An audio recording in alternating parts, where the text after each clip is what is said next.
How's it going, guys? Dr. Henry here. Today we're going to go over 5 things to avoid if you're currently experiencing some sciatica symptoms. So the first one's going to be flexing through the low back, that bending over motion, right? What that actually does is it puts a little bit of force on the back side of your spine. And if that's an area that could be generating some of your sciatica symptoms, we want to avoid that for right now. So that's number 1. Number 2 is going to be on that same similar note, sitting for long periods of time. Same sort of thing. When we sit, a lot of times we get into this flexed low back position, and that could be irritating some things. I personally recommend getting up and moving around every 20 minutes or so, and it might be more frequently if your symptoms are talking to you a little bit more throughout that day. Number 3 is going to be stretching the hamstrings. If we have some sciatica symptoms and you're feeling it in the back of the hamstrings, sometimes you get some temporary relief, bending forward, flexing through those hamstrings, but you're actually taking a nerve that's already irritated and you're just stretching and you're tugging on it, and it could make things a little bit worse and it could prevent you from getting a little bit better sooner.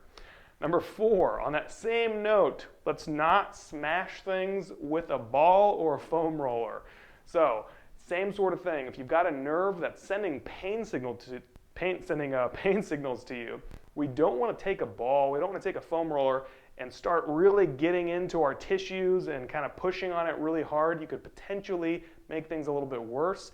Usually if I'm working with a sciatica patient, my foam rolling, my stretching, my lacrosse ball work that I'll recommend is at a very low intensity and it's very specific. So have a little bit of a plan if you're going to do that. And the last thing we're going to avoid, and this may seem pretty simple, but it's going to be painful movements. So a lot of times if we're experiencing pain, you might notice that your symptoms are tied to a certain movement. Maybe it's kind of rotating one way or bending a certain way. And if we can avoid those movements for a certain period of time, sometimes that can kind of calm your symptoms down and make you feel a little bit better. On that same note, if you keep on doing it, you're still kind of pulling on that dragon's tail a little bit, kind of irritating things. So don't do that. It's number 5 to avoid. I hope these helped out. If you have any specific questions, please let me know in the comments below.